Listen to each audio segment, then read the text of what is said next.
Welcome back to Pook Yaps. It's Valentine's Day, and you know what that means. Time to romance a cute boy in a maid outfit. What? That's not a tradition where you're from? It is in Pookville. I'm Cute Spooky, and today I'm yapping about the fluffy BL visual novel, How to Melt a Maiden's Heart. I received a free review copy of this game through Steam's Curator Connect. If you want to follow my curator page there, I'll leave a link in the description below, along with a link to the game. Before I get into the review, let me start by listing some quick facts about the type of visual novel this is. How to Melt a Maiden's Heart is a kinetic visual novel, which means there are no choices to make and the story is linear. The story revolves around two guys, so there's not multiple relationships to experience. The game should take you around 4 to 8 hours to play through. It took me 6 hours. There are CGs to collect and 13 Steam achievements. There's no voice acting, which is typical of indie visual novels. The game was developed and published by Ebihime, who you may know from Blackberry Honey and It Gets So Lonely Here. The story follows the perspective of Ryo, an athletic high school student who doesn't take school all that seriously. You can't blame him really. He's the oldest brother out of 4 siblings and has a hectic home life. Ryo is always getting into arguments in school with Yuma, the student council president, because he's always showing up late to class. One day, Ryo visits a maid cafe with his family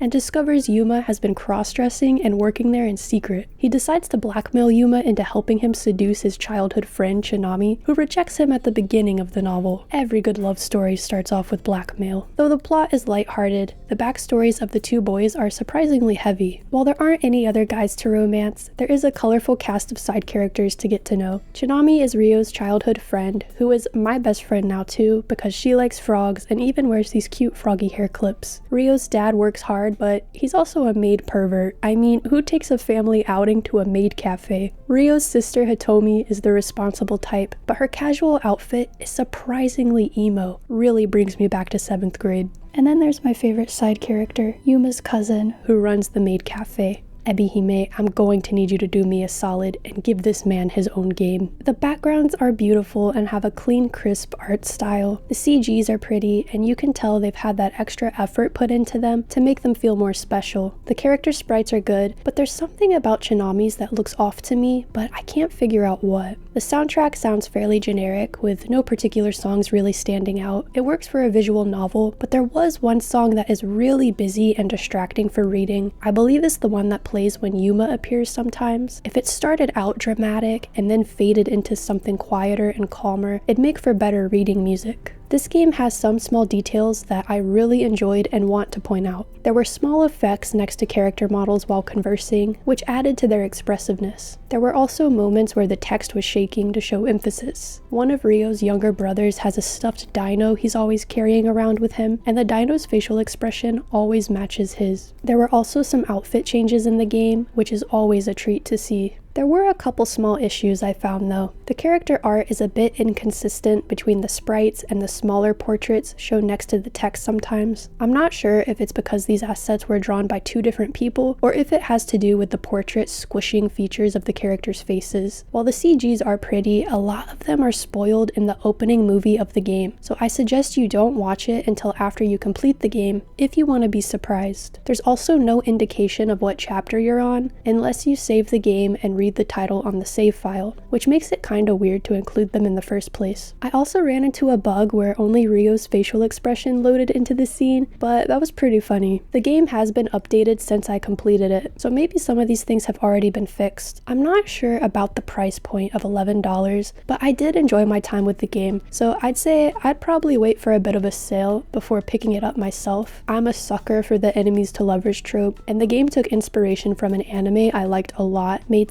which makes me want to watch it again. If you want to read a short, fluffy love story with some surprising moments of depth and a wholesome ending, or just really like boys in maid costumes, I recommend you check it out. If you like the video, press the like. If you want to see more of me, subscribe. With that out of the way, I hope you're living today in a way you won't regret, and I'll see you in the next one. Pook out.